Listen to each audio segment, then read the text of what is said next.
We're going to just get right into it. We're going to interpret this video together.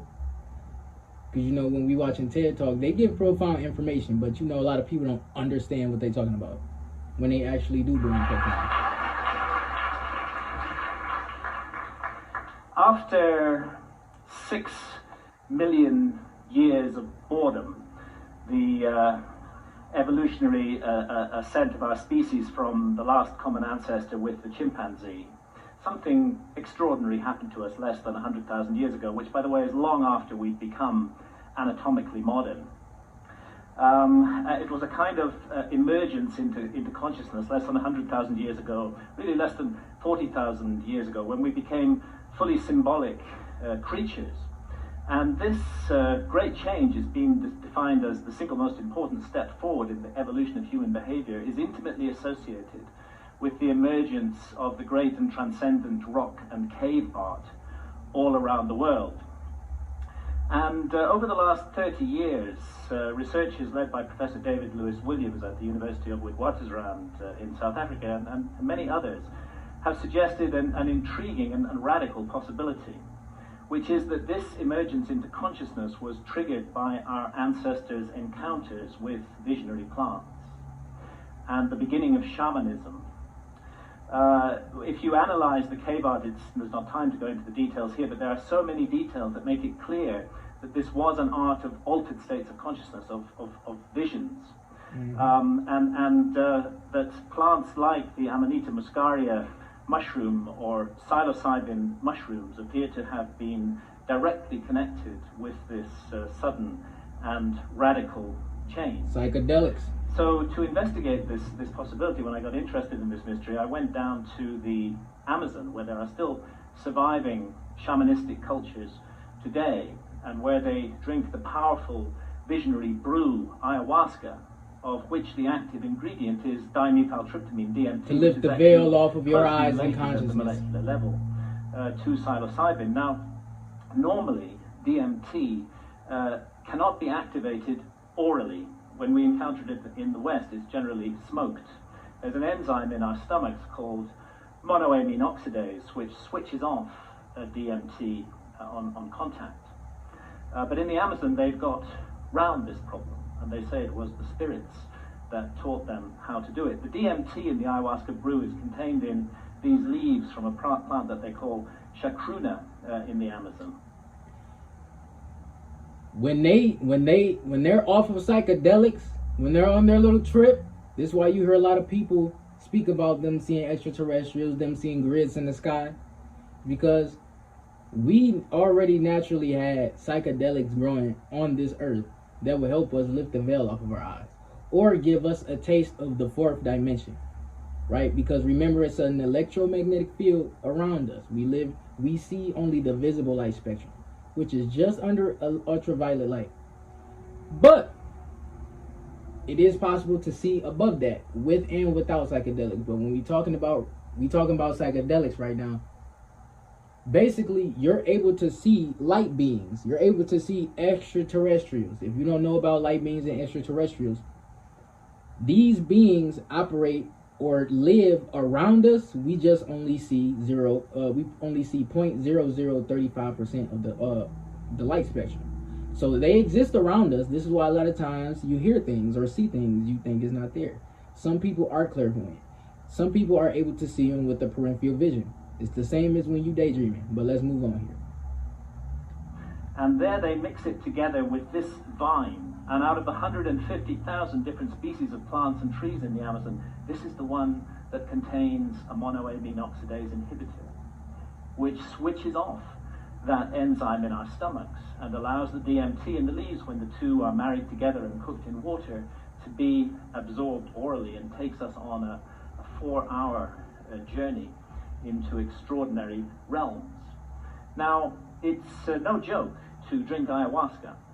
Right. The ayahuasca brew it has a foul taste, really, really hideous, and a dreadful smell.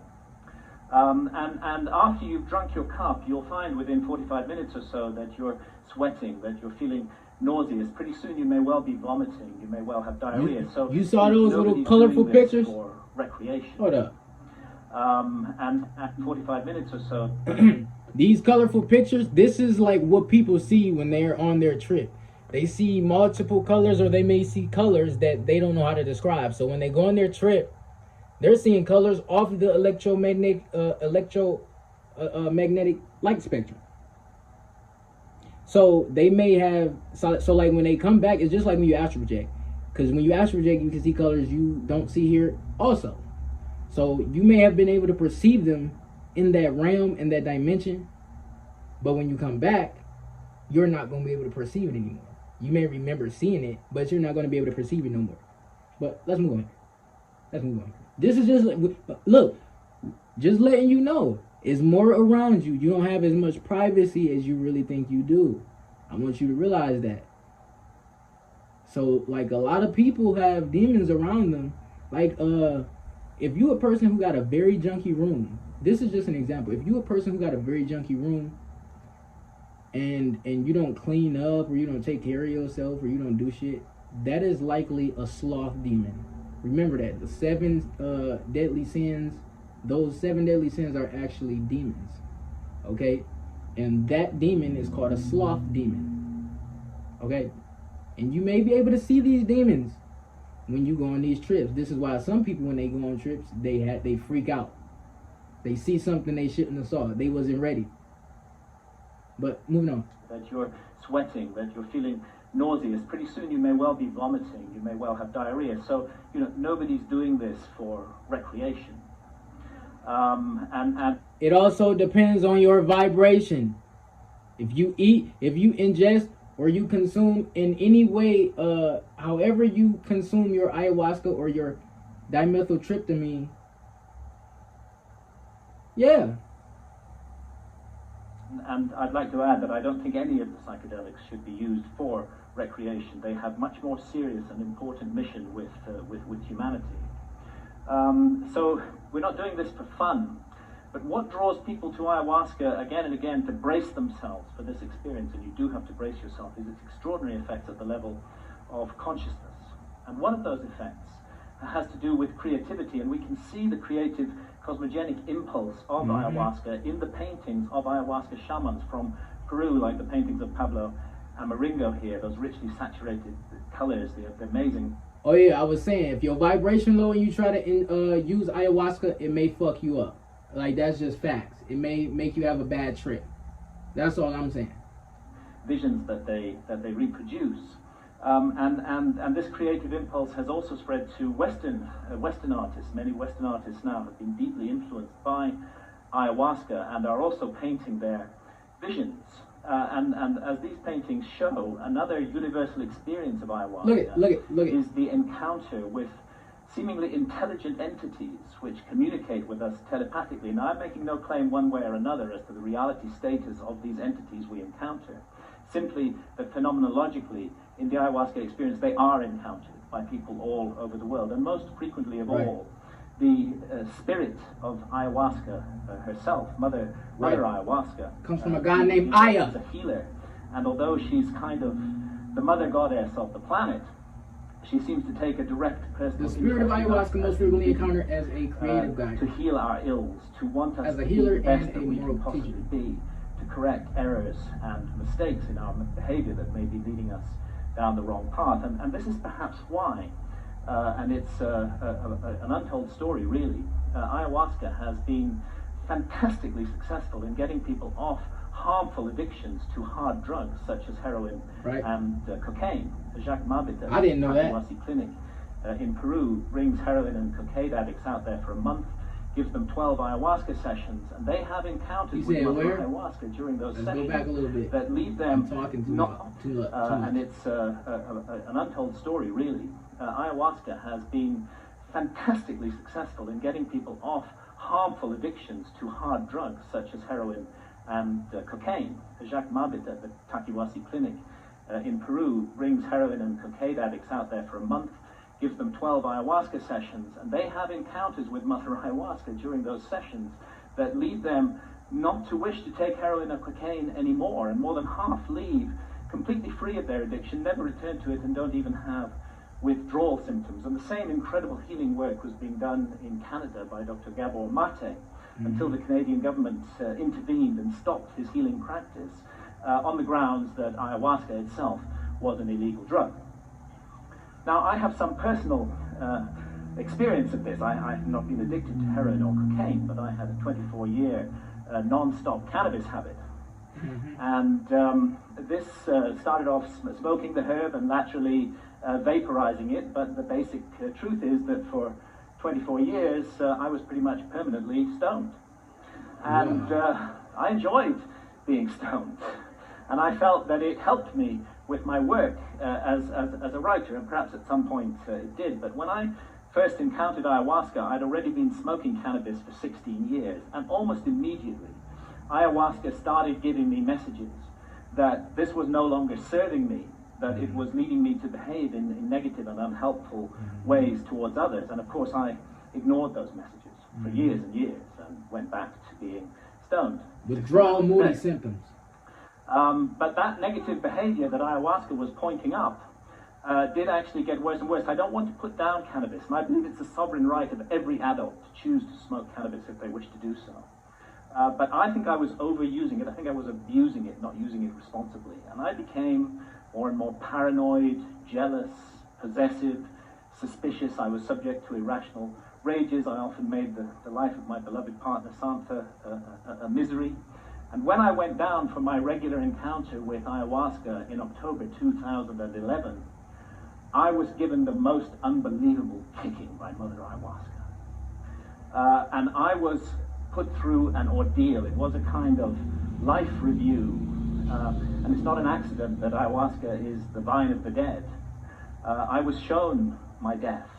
And I was shown that if I came to death and what awaits us after death, without having corrected the mistakes that I was making in my life, that it would be a very bad thing to me. The vine of the dead. Mother Ayahuasca literally took me to hell. And that hell was a little like this hell painted by Hieronymus Bosch, a truly terrible place, and a little like the place that the ancient Egyptians called the judgment hall of Osiris, where our souls are weighed in the scales in the presence of the gods against the feather of truth, of justice, of cosmic harmony. And I was shown that the path I was walking, my abuse of cannabis and the behavior associated with it, was going to lead me to be found wanting in the judgment, and that I might face annihilation in the world beyond. He had an attachment, like I told y'all. If you have earthly attachments, right, and you when you die, you didn't learn your lesson. You gotta come back. You gotta come back. He telling you, I've been telling y'all this. People have this same dream. People have this same outer body experience. People have this, they have this same experience. They describe it a little different, but it's always the same. They went into purgatory. They went into judgment. They almost didn't make it, or they were told they didn't make it, or they were warned to stop doing what they were doing, or they're not going to make it. And then they come back and they tell their story. It's always the same story. Okay, I've been telling y'all, earthly attachments equal reincarnation. Okay? That's the first chakra. That's associated with habits. Learn how to control yourself. That's animalistic. Okay? Moving on. Yeah, so perhaps not surprising, when I came back to England later in October 2011, I gave up cannabis. And I've never smoked it again since then. And actually, and again, I'm speaking only personally with no comment on others' use of cannabis, it's as though a monkey has been lifted off my back.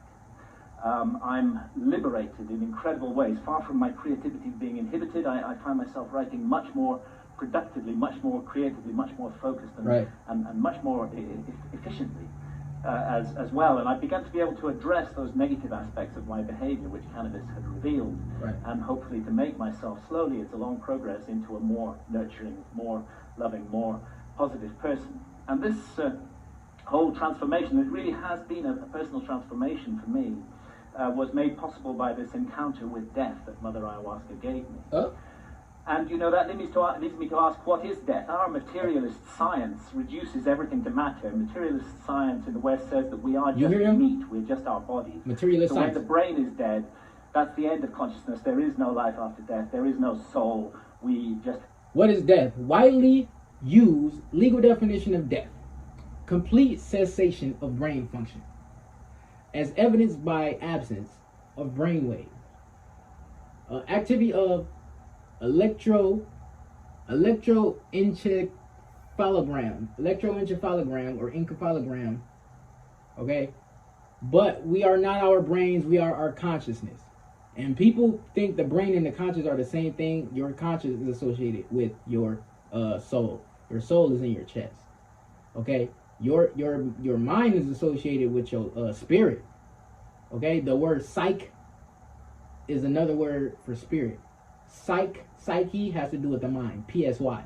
Okay, psychology, psychiatrist, right? Psyche is all to do with the mind. Okay, psychokinesis. PSY. And sometimes when you do die, your brain still be alive. I want you to know that. Sometimes your brain still be alive. Okay, moving on. Rot and are gone.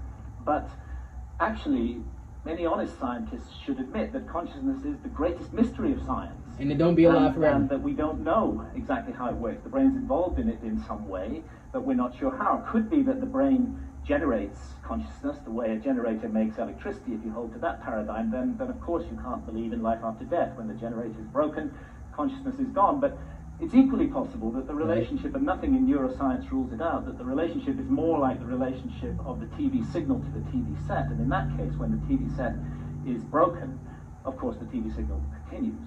And this is the paradigm of all spiritual traditions, that we are immortal souls, temporarily incarnated in these physical forms to learn and to grow and to develop. And really, if we want to know about this mystery, the last people we should ask are materialist reductionist scientists. They have nothing to say on the matter at all. Let's go rather to the ancient Egyptians, who put their best minds to work for 3,000 years on the problem of death and on the problem of how we should live our lives to prepare for what we will confront after death. And the ancient Egyptians expressed their ideas in transcendent art, which still touches us emotionally today, and they came to certain very specific conclusions, that the soul does survive death, and that we will be held accountable for every thought, every action, every deed that we have lived through in our lives. So we better take this precious opportunity to be born in a human body seriously. You hear him? We live in a universe where we have free will. Free will. We live on a planet where we have free will. People think it's free will is an illusion. No. You have a negative and a positive pole to yourself. If your positive actions, deeds outweigh your bad, that means you are more of a positive person. You can ascend. Okay, your heart isn't heavy. Your electromagnetic field isn't too dim to escape this light prison. Okay? Moving on. And make the most of it. And in these inquiries into the mystery of death, the ancient Egyptians weren't just exercising their imaginations. Right. They highly valued dream states. Right. It's now known that they used psychedelics and like astral projection. The hallucinogenic blue water lily. And it's interesting that the ancient Egyptian tree of life has recently been identified as the Acacia nilotica, which contains high quantities of DMT, dimethyltryptamine. They also use the lotus flower that we find in ayahuasca.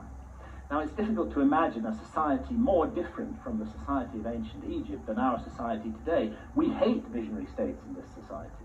In our society, if we want to insult somebody, we call them a dreamer. In ancient societies, that was praise. And we have erected huge apparatuses of armed bureaucracies who will invade our privacy, who will break down our doors, who will arrest us, who will send us to prison, sometimes for years, for possessing even small quantities of psilocybin or substances like DMT, whether in its smokable form or in the ayahuasca brew. And yet, ironically, DMT is, we now know, a natural brain hormone. We all have it in our bodies, and it's just that its function is illegal. Unknown for lack of pineal glands produce dimethyltryptamine, but it's illegal. Opposed in principle to altered states of consciousness. I mean, billions are being made by the unholy alliance of psychiatrists and big pharma in overprescribing Big pharma. drugs to control so-called syndromes like The real drug or dealers. attention deficit disorder in teenagers. And Prozac we and have Ritalin. a love affair in our society. Messing up with the minds of alcohol, ADHD glorified children as most even glorious more. drugs, despite the terrible Drugs, consequences spirits, that it often opening has. your body up And for of course, we demonic love our possession. stimulants, our tea, our coffee, our energy drinks, our sugar, and huge Caffeine, industries are built around dopamine, these reception, substances, desensitization. which are valued because of the way they alter consciousness. Right. But what all these approved altered states of consciousness have in common is that none of them contradict or conflict with the basic state of consciousness valued by our society, which I would call the alert, problem-solving state of consciousness, which is good for the more mundane aspects of science. It's good for the prosecution of warfare. It's good for commerce. It's good for politics. But I think everybody realizes that the promise of a society over-monopolistically based upon this state of consciousness has proved hollow, and that this model is no longer working, that it's broken in every possible sense that a model can be broken, and urgently we need to find something to replace it. The vast problems of global pollution that have resulted from the single-minded pursuit of profit, the horrors of nuclear proliferation, the specter of hunger, that millions every night go to bed starving, that we can't even solve this problem despite our alert, problem-solving state of consciousness. And look what's happening in the Amazon, the lungs of our planet, this precious home of biodiversity. Didn't I talk about this, y'all? The old-growth rainforest being Many cut down times. and replaced with soybean farms so we can feed cattle, so that we can all eat hamburgers. Only a truly insane global state of consciousness could allow such an abomination to occur. Right. And I did a back-of-an-envelope calculation during the Iraq War. It seems to me that 6 months' expenditure on the Iraq War would have solved the problem of the Amazon forever, would be sufficient to compensate the peoples of the Amazon so that no single tree ever needed to be cut down again to garden and look after that amazing resource. But we can't make that decision as a global community. We can spend countless billions on warfare, on hatred, on fear, on suspicion, on division, but we can't get together the collective effort to save the lungs of our planet. And this is perhaps why shamans from the Amazon are now mounting a kind of reverse missionary activity. When I've asked shamans about the sickness of the West, they say it's quite simple. You guys have severed your connection with spirit. Unless you reconnect with spirit. You hear that? A shaman told him, not sure where he met the shaman, but he wasn't in the West, which is where we are. A shaman told him, the people in the West, basically told him the people in the West are spiritually disconnected. That's just facts. That's just facts. And I proved this in my last video on what's it called? Artificial technology, the 4R one, where I put about how the chemtrails and whatnot is actually doing that to people. The chemtrails are actually calcifying your pineal gland. The water is calcifying your pineal gland. The pineal gland is called the eye of God. If your eye of God is not decalcified, you don't really have the connection to God that you think you have. So you can keep saying the third eye, the pineal gland is demonic, and your God in the Bible is the only God or the one true God. I'm gonna let you keep being blind, literally. Moving on. Spirit and Stop do so soon. You're going to bring the whole house of cards down around your heads and ours. And rightly or wrongly, they believe that ayahuasca is the remedy for that sickness.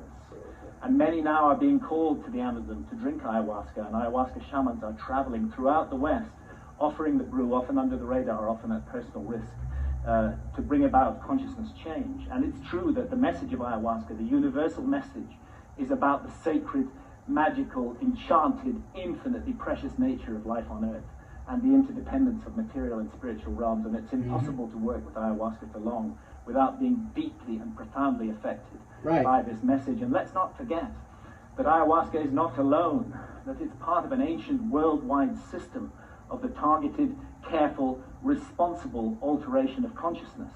It's recently been shown by scholars that the kykeon used in the Eleusinian mysteries in ancient Greece was almost certainly a psychedelic brew, that the soma of the Vedas may well have been a brew based upon the Amanita muscaria mushroom. We have the DMT in the ancient Egyptian tree of life. We have the whole global cultures of surviving shamanism, and what it's all about is a state of consciousness that's designed to help us find balance, harmony. The ancient Egyptians would have called it ma'at, with the universe, and to remain mindful that what we're here to undertake on earth while immersed in matter is fundamentally a spiritual journey aimed at the growth and perfection of the soul, a journey that may go back to the very origins of what made us human in the first place. And I stand here invoking the hard-won right of freedom of speech to call for and demand another right to be recognized, and that is the right of adult sovereignty over consciousness. There's a war on consciousness in our society, and if we as adults are not allowed to make sovereign decisions about what to experience with our own consciousness while doing no harm to others, including the decision to use responsibly ancient and sacred visionary plants, then we cannot claim to be free in any way, and it's useless for our society to go around the world imposing our form of democracy on others while we nourish this rot at the heart of society and we do not allow individual freedom over consciousness. It may even be that we're denying ourselves the next vital step in our own evolution by allowing this state of affairs to continue, and who knows, perhaps our immortal destiny as well. Thank you.